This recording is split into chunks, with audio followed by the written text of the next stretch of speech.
Here we go. It's time to go temple building from the inside out. Many of us know that physical and mental health play a direct part in spiritual health, but we may not know how to bring it all together. Well, here's your host, Desiree Fletcher Carruthers, as we go temple building from the inside out. Hey everybody, welcome The to first time you came, they crowned you with thorns as on an old rug. KPOG.org, where you can also listen to us live or download the KPOG app on your smartphone and carry us with you wherever you go. Happy Sunday, folks. It is bright and beautiful, and I am just really loving all of the weather. I hope you are too. And I hope that everyone had a blessed 4th of July celebration. And, and speaking of the weather, that you are finding ways to stay cool in this July heat. Because I tell you what, we have had some hot days. Today, not so bad. But earlier in the week, or at least in my area, we were up in the 90-degree weather. And, folks, that was hot. My grass is crunchy. We've had a little bit of rain, but we definitely need some more. My grass needs hydration. And speaking of which, I want to throw out a PSA for staying hydrated. Get your fluids in. Hydration is important to your health year-round, no doubt. But when we have this super hot weather and we are outside in all of the elements and riding bikes, walking, running, playing sports, staying hydrated deserves a little extra attention during these hot months. And, you're like, well, why? Well, you know why. You know why? Because of things like heat stroke, heat exhaustion, heat cramps, heat rash, all of these nasty little illnesses that come with the heat. And they happen when your body can't control its own temperature, which then leads to overheating, nausea, and other symptoms. So in addition to staying out of the heat, which if we're doing outdoor activities, we can't do that, then staying hydrated is the next best thing to help control your body temperature. Because for any of you who have experienced a heat-related illness, you know that they are no bueno. And sometimes it can take a couple of days to recover. So you really don't want to experience that. Regular hydration is what's going to help to keep your body from overheating, keep that body temperature in check. And of course, the best and simplest way to stay hydrated and keep cool is a large, tall glass or bottle full of water. Just nice, simple, refreshing water. And you don't have to wait until you're thirsty to drink. You can sip on water all day long or whatever your fluid of choice might be, but water is the one that I recommend. It's better to stay ahead of the heat stroke and other illnesses instead of waiting to hydrate yourself after you don't feel well. At the time you're starting to not feel well, it's already too late. And another fun fact that I want to share is that staying hydrated not only keeps your body temperature cooler, but it also helps out your heart. Proper hydration helps your body stay regulated, making it easier for your heart to pump blood. So that means that your heart doesn't have to work harder when your body is already taxed by the summer heat. So all good reasons on why you want to keep that fluid rolling. And I know it's easy to forget about it, especially if we're sitting in an air-conditioned office. It's still important to drink plenty of water. The majority of your body is composed of water. The majority of your blood is composed of water. Water is important for all of your internal functions. And now when it's hot, as I said earlier, you're going to need it to control that body temperature. So be sure to get those liquids in. Now, the spoiler alert that I'm going to share is that not all fluids are created equal.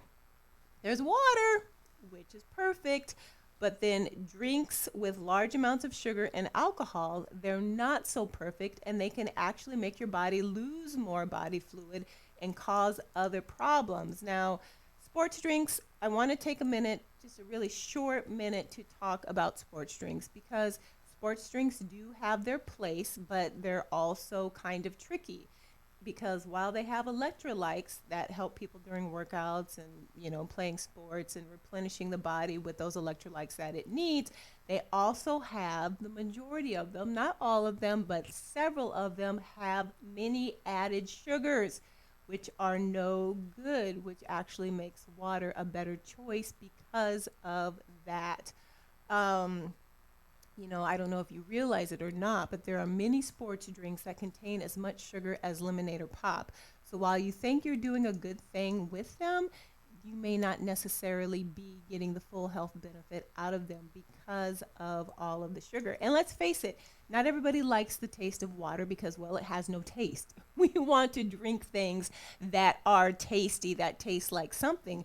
And so we might lean towards a sports drink because it, quote unquote, has the electrolytes, so it must be good for us. But all that sugar is undoing the health benefits that come along with those sports drinks. So if you're drinking a sports drink just for the heck of it, thinking that it's not going to do you any harm because it has the electrolytes, I would not advise that. You're just consuming a lot of liquid calories that you don't actually need because you're not doing anything but sitting and drinking.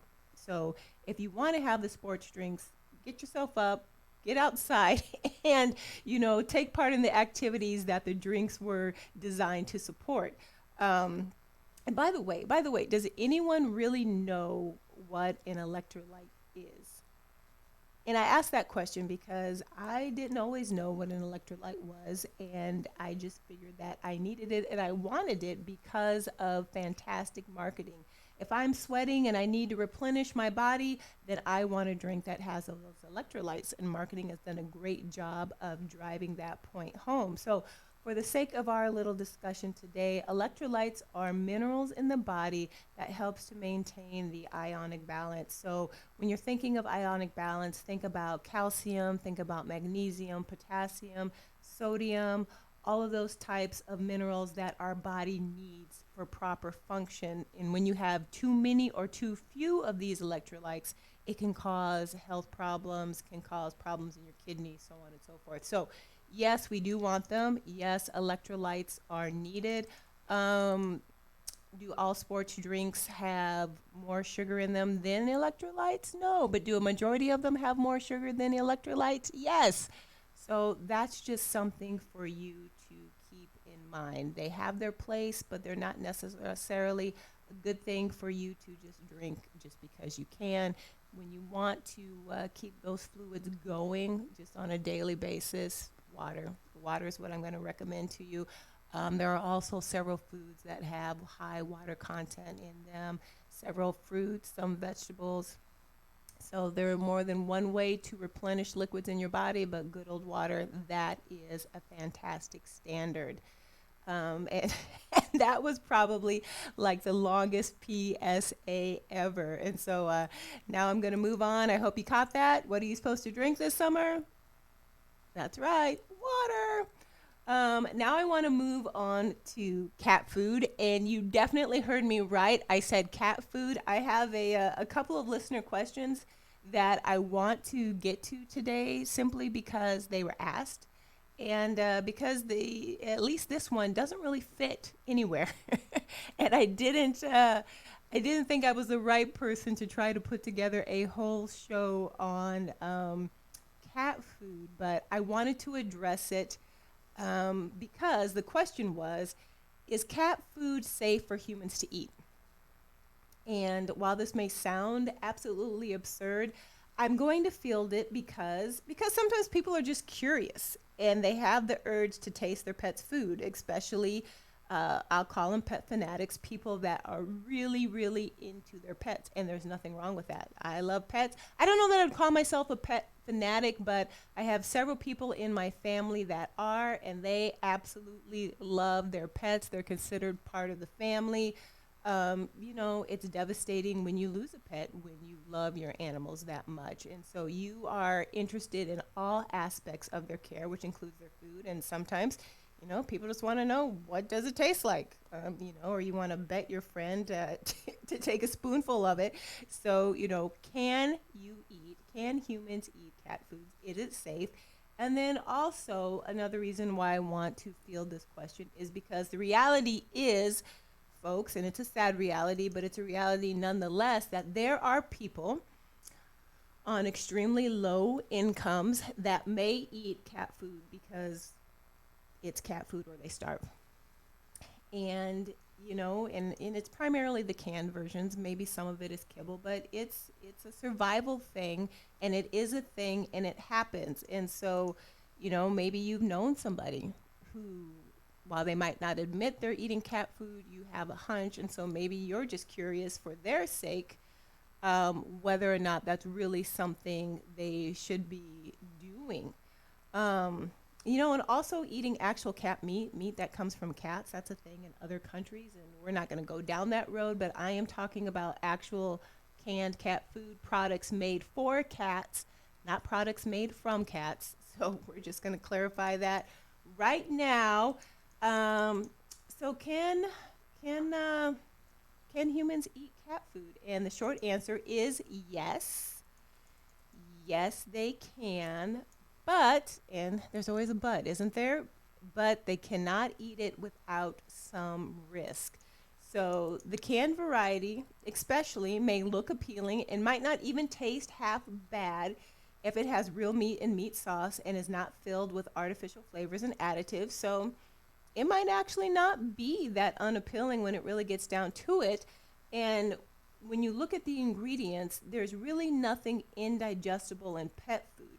So if the cats, dogs are eating it, then more than likely humans can digest it as well. But if a person tried to actually live off of pet food indefinitely, you can run the risk of malnourishment in the long run, okay? So that's one of the major health risks that you take. And granted, if it's a difference of eating cat food or starvation, then malnourishment doesn't seem like that big of an issue, but malnourishment is one of the negatives if someone were to eat cat food on a long-term basis. And there are some potential other negative health effects that could go along with the malnourishment if someone were eating cat food over the long run. And I am not a cat food expert by any means, but from what I've been able to gather, it would appear the four most essential ingredients in cat food are protein, vitamin A, taurine, and fats. So let's take a look at some of these key ingredients here. So vitamin A, for instance, while humans are absolutely in need of vitamin A, also, we don't necessarily need as much as cats do. So according to Catalogical, which is a cat food ingredient watch group, so who knew? So this is a group specifically for those pet lovers out there, those cat lovers out there, and they have an immense database of cat food ingredients. In fact, just a cat food database in general, and then they have a cat food ingredient wiki. So anything you wanted to know about cat food, the ingredients, and some of the not so palatable ingredients that go in there too. Still digestible, but not palatable. Catalogical, they have it. So according to them, cat food is absolutely filled with vitamin A to the point where the levels may be toxic for humans. So even though we need it, we don't need as much as the cats do. And even though if we do eat it over extended periods of time, we might not feel it right away, but too much vitamin A could be toxic, could be fatal. The most common side effects of vitamin A toxicity in humans are nausea, vomiting, headaches, irritability, and blurred eyesight. So eating cat food over the long run, too much vitamin A, one of the drawbacks. Also taurine that I had mentioned. So cats need this amino acid for lots of reasons, but some include tooth decay, hair loss, and irreversible blindness. So taurine, important for cats. And they cannot produce it on their own, which is why they need excessive amounts of it in their food. Humans, however, we can synthesize this amino acid on our own, so we don't need as much of it. So while taurine is sometimes used as a supplement by athletes, the excessive dosage in cat foods in combination with other chemicals and substances can lead to side effects None of them are known to be fatal at this point, but why take your chances? Also, fats. Cats need a lot of healthy fats. Vegetable oils and animal fats are two of the main sources. However, all of the different fats used in cat foods could be potentially unhealthy for humans. They could lead to obesity and other problems, including heart, brain, and gallbladder diseases. Apparently, our bodies can't digest fats the way a cat's metabolism can. Thus, they are harmful to humans instead of essential. And there's also a caveat that we should not make the mistake, cat owners, of thinking that these fats can't be harmful to cats as well, because cats can become obese just like humans, especially elder cats. So that's why it's important not to overfeed your animals, your cats, and make sure that they have a balanced amount of fats in their diet, because pet obesity is a thing, whether it's a cat or a dog or whatever you might have. It's just not good. It's not good for humans, and it's not good for pets. On this topic, another area of note that I found interesting is vitamin C. Apparently, dogs and cats can synthesize their own vitamin C. So they can't synthesize taurine, and we can.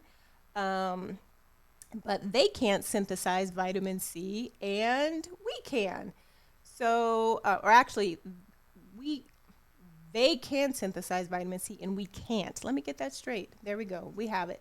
So they can synthesize their own vitamin C, so they don't need it in their diet because they make their own. So since we can't, we have to eat it. Evidently, our cells cannot perform the last step of vitamin C biosynthesis, whatever that is. I'm not going to jump into the science of that, but we can't do it.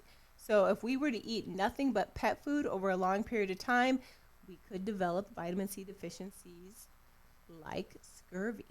So that's why we have to have it. So again, let's see if I can get this straight. We can process taurine. We can make our own taurine. Cats can't. Cats can make their own vitamin C. We can't. There you have it. So I'm glad I got that worked out in my own head. So can humans really eat cat food? The answer, yes. You can take a bite out of your kitty's meal, but don't ever make it a regular thing if you can all avoid it. And if you know someone who's eating cat food on the regular simply because they have to, please do your part to try to help them, get linked up with a food pantry or some other resource to help ease their lack of access to good foods made for them. And, as far as cat food goes, if you really need to win a bet or survive a few days when food is not scarce, then yes, you can pop open a can of cat food without any fear. But it's not designed to satisfy humans' nutritional needs over the long term. So keep that in mind. And just like any other food product, you should always wash your hands after handling it and store it as directed on the packaging. Because E. coli is a thing in pet food just like it is in human food. So you want to take good care of the food that you're feeding your pets and yourselves. All right, so off the wall, but now you know the answer to whether or not humans can eat cat food. And I bet you probably never thought anyone would talk about that, but here it is. And we've covered it on temple building. All right, next question. Carrot tops. Can you eat them? Should you eat them? So carrot tops, the green leafy parts of the carrot that we usually cut off and throw away, we should not throw those away. I mean, you can. It's not a big deal if you don't, but we can actually eat those. So if you weren't sure if you could eat those, because I think there was some misconception out there that they were poisonous, they are not poisonous. They are actually herbal. They have a slight taste of carrot. Sometimes it can be bitter, but they're not poisonous. So they're actually very edible and loaded with vitamins, minerals, and protein. They contain 6 times the vitamin C of the actual root, so the actual carrot itself, and are a great source of potassium and calcium. So when we were talking about that ionic balance earlier in sports drinks, if you eat carrot tops, you're on your way there without all the sugar. Boom. So in the high the high potassium, I am so tongue-tied today. I need my glass of water. Could actually lower blood pressure and support your metabolism. And even studies are starting to show can aid in preventing osteoporosis. So all good benefits of eating the carrot top. And so they're kind of like if you're a food texture kind of person, it's almost like fresh parsley in your mouth. So you want to chop it up really fine, but that's kind of the consistency that you're going to get. And some different ways that you can cook with them. So you can chop them up and add them to your salad. You can blend them in your smoothies for the nutritional benefit. You can substitute carrot tops for basil if you'd like to make your own pestos. You can use them in a chimichurri. You can also, if you make your own vegetable broth, you can use them in your vegetable broth as well. So lots of great ways to use carrot tops. And hey, Richard, so I'm just reading a message here. He's like, so I just tuned in. Why are we talking about eating cat food? Well, because someone asked the question of, can humans actually eat cat food? So I was talking about the pros and cons of humans ingesting cat food, and that's why we were discussing it. And then we moved on to discussing carrot tops and whether or not we can eat those. And the answer is yes, and there are a lot of great health benefits. But beyond that, I'm actually glad that the carrot top question came up because it's a great transition into seasonal foods, which, unlike cat food, seasonal foods are things that absolutely everyone should be eating. And seasonal foods are pretty self-explanatory, but if you're kind of questioning, like, what actually constitutes a seasonal food, well, it is produce, so fruits or vegetables, that is harvested, sold, and eaten all around the same time. So AKA fresh vegetables and fruits from local producers. That is what I would consider the definition of a seasonal produce is. So for example, purchasing sweet corn in season in Iowa means buying it usually in late July, but this year farmers have already been harvesting their sweet corn crop. So we are able to purchase sweet corn in season a couple weeks earlier than normal. And depending on growing conditions, we should be able to buy seasonal sweet corn through September. So that is the growing season for that particular crop. And so that is what's seasonal, that's considered in season. But before I get into the why it's important to eat seasonally, I'm going to share a few resources up front because I know people tune in, tune out. So if you have to tune out here shortly, just hold on real quick because you can write these down and research these for yourself. But if you're not sure which foods are seasonal for your area, a good place to start is your state's agricultural website. So for Iowa, that would be iowaagriculture.gov. So that's iowaagriculture.gov. And on that site, there is an Iowa fruit and vegetable harvest calendar.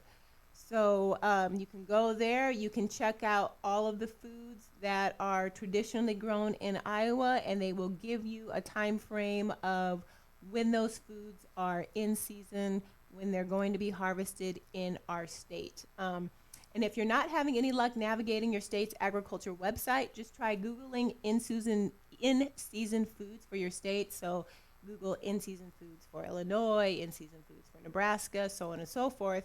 And you probably have pretty good luck in coming up with a resource that can tell you which foods are in season for your area and when. And it should cover spring through winter because there are different crops that grow different times of the year, of course. And so different foods are going to be in season at different times of the year. Other great resources are CSAs, which are community supported agriculture. It's usually where you partner with a farmer and you buy a membership and then you get whatever fresh fruits or vegetables, depending on what they grow, whatever they have available for that particular time of year. So I was a member of a CSA and they had their spring baskets and they had their summer baskets and they had their fall baskets. So you could buy all 3 seasons or just whichever seasons that you preferred, and then you could choose your produce based on what they were growing for that particular season.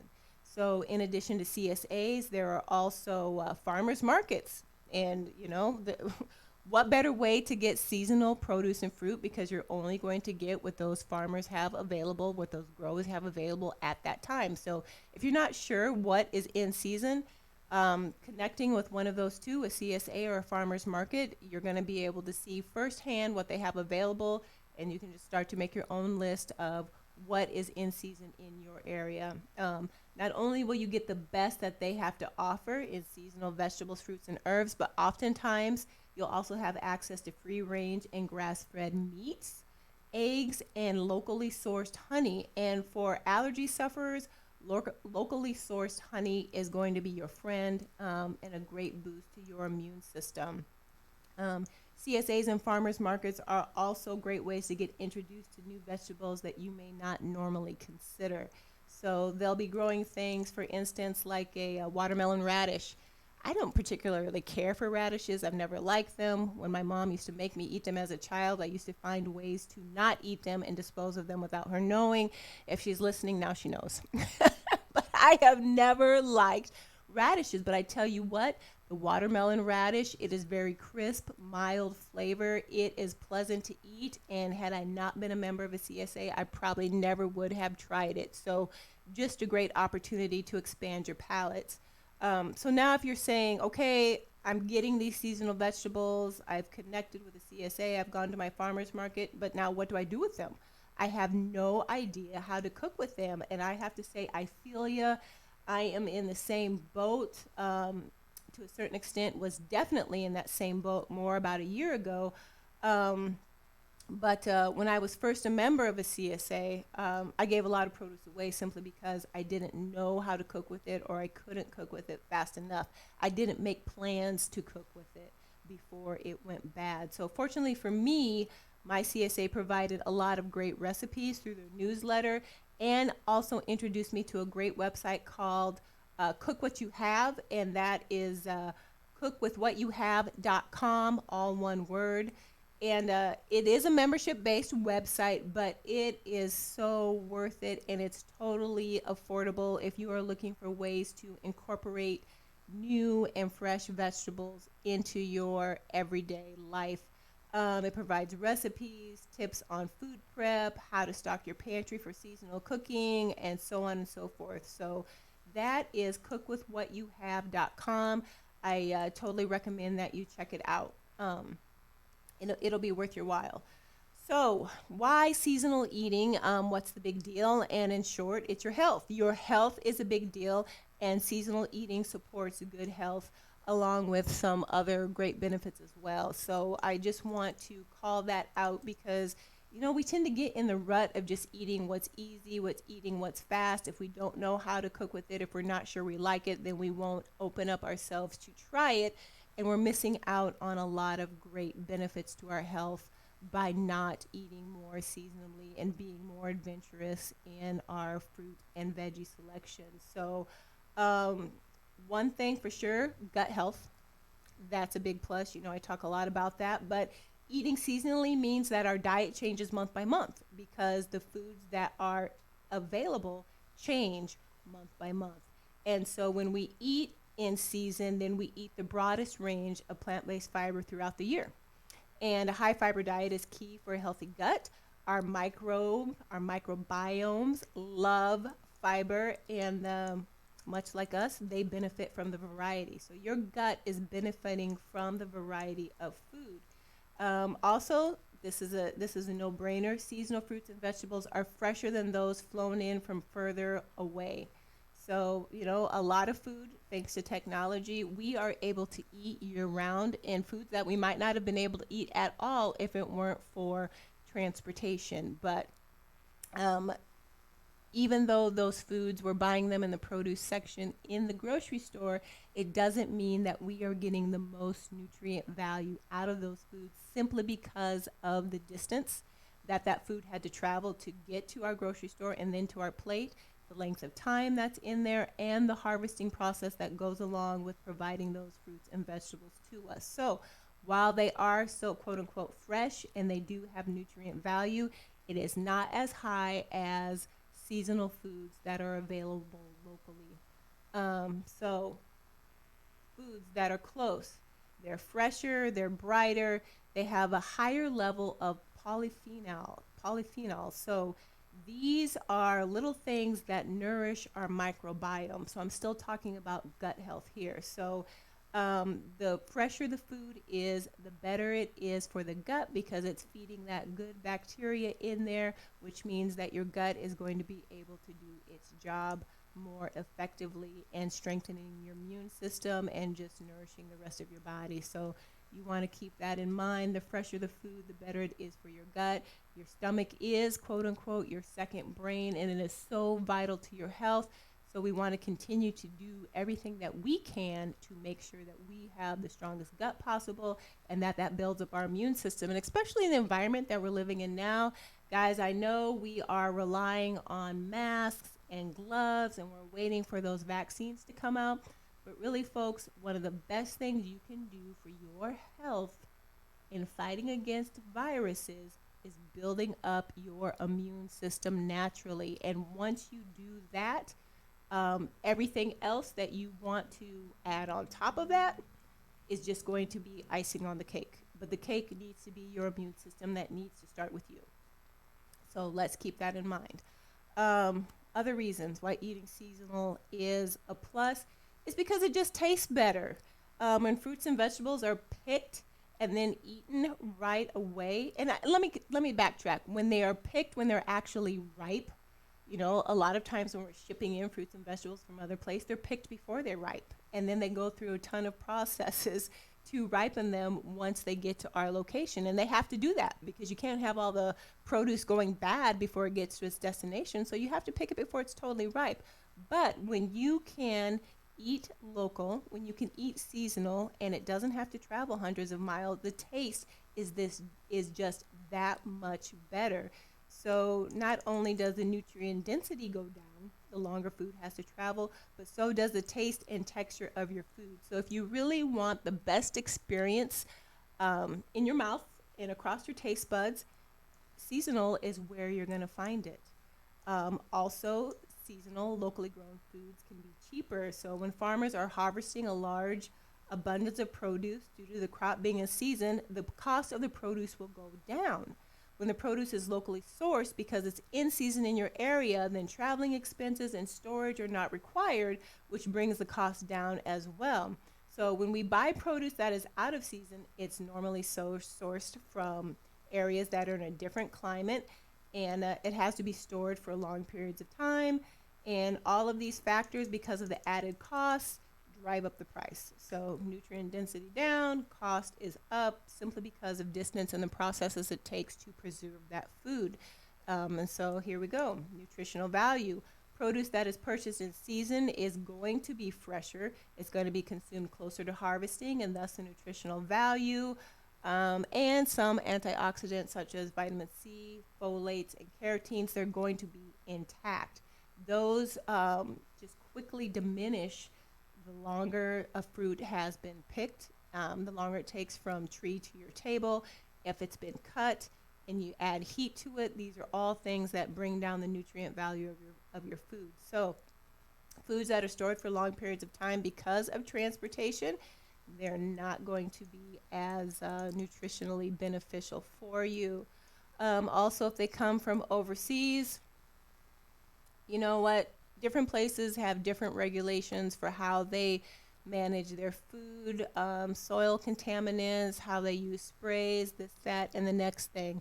And so at least knowing if your food is locally sourced or if it's coming to you within the states, you can at least determine what the regulations are that those foods were produced under. That varies by country, and you never know what you might be subject to if your foods are being shipped to you from far away. And if that makes a difference to you. Maybe it doesn't, but I know to a lot of people, they want to know what's in their food and where it comes from, and keeping it local helps to put some of those concerns aside. And eating in season. So here's the one thing that a lot of people don't consider is the body was designed to respond to different foods in different ways.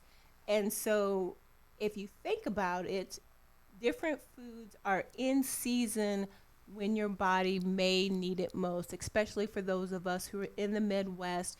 We have the colder seasons. And so during those times, because of being in the cold, being indoors, being more exposed to um, viruses, bacteria, what have you, because we are trapped indoors and don't have access to as much outdoor air, clean air, we need more vitamin C to boost that immune system, right? Well, when are um, citrus fruits in season? Generally in the winter. So think about it. So true navel oranges, mandarins, grapefruits, pears, all of those kinds of fruits, they are in season November typically up through January to March. For those of us who are in colder weather, and even on the coast, they experience cooler weather too. That's when those fruits are in season, and that's when the body needs those the most. So winter vegetables are perfect for hot meals, healthy stews, soups, casseroles, and other warming foods. Those are available in the winter.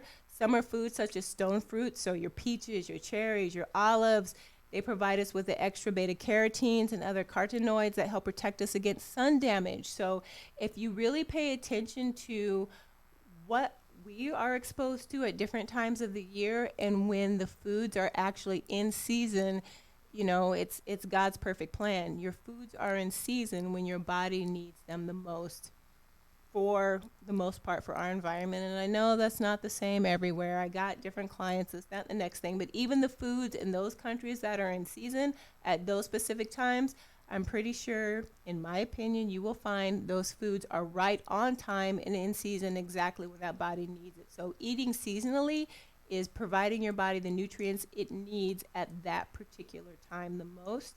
Also, it's more environmentally friendly. Eating seasonally reduces the demand for out-of-season produce, and you're supporting local farmers. So less stress on the environment, and also less transportation, less refrigeration, fewer hothouses, and hothouses are used to ripen fruit because it was picked unripe, and if it's still pretty unripe by the time it hits its destination, they're going to have to ripen it before it hits the grocery store for the most part, and less irradiation of the produce.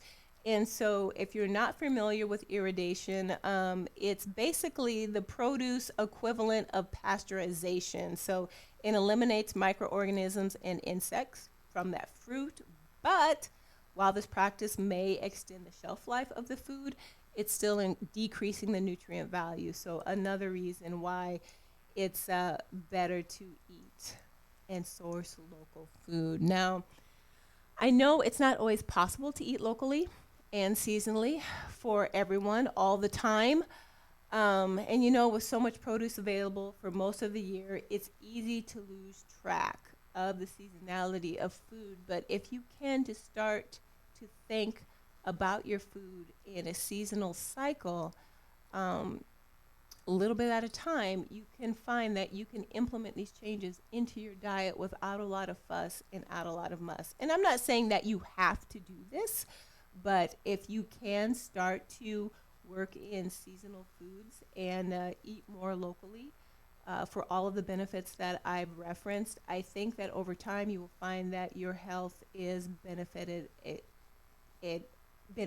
by it. And anything I've shared today is more to support decision making.